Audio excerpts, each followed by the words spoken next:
Hi, Dr. Brian Kaufman. I'm a family doctor and a CLL patient, and I'm the founder and the volunteer medical director of the CLL Society. And I'm here today at the City of Hope, where we're in conjunction with the City of Hope and the Leukemia Lymphoma Society. We're putting on a patient educational forum. And I'm Steve Rosen, the Provost, Chief Scientific Officer, and Cancer Center Director at the City of Hope. I'm also a medical oncologist, hematologist, whose practice is focused on blood cancers and in particular on CLL.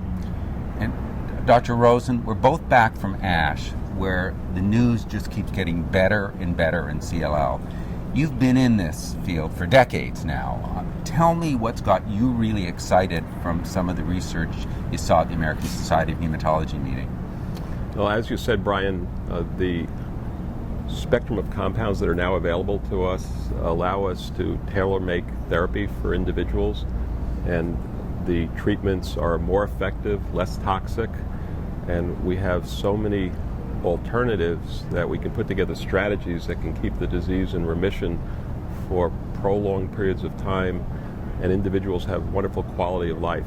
Probably the major advance at this meeting relevant to CLL is that even patients who've transformed into a more aggressive type, referred to as Richter's syndrome, there are now opportunities to control that disease using immunologic therapies, in particular what are referred to as checkpoint inhibitors that block the tumor. Are these the PD-1 and PD-L1? Is that what you're talking about? Yes, that historically they would block the body's immune response against the tumor, and by interfering with that process, we can let the body's own immune system destroy the cancer.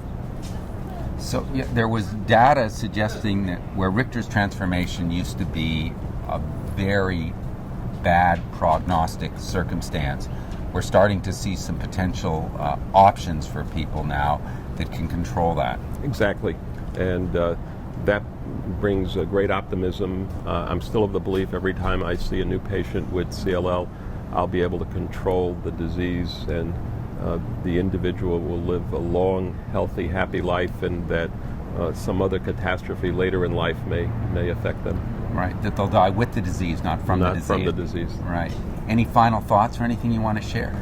Just great optimism that anybody who's affected by CLL should make sure that they're seeing the right person who is aware of all the latest treatments and is also willing to listen to them, because there are so many different alternatives. You have to be conscious of what the patient would want in addition to what the therapeutic options are. And you and I are exactly on the same page on that. First, I think there's clear data that you need to put your team together, and your team needs to have a CLL expert, somebody who lives and breathes CLL. I think that that's critically important.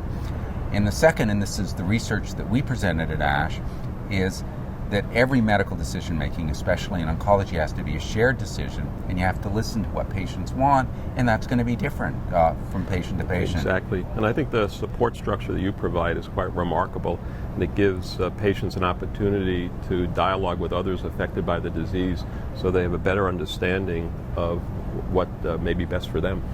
Dr. Rosen, thanks so much for all that you do. Thanks. Oh, Thank anytime. you. Thanks.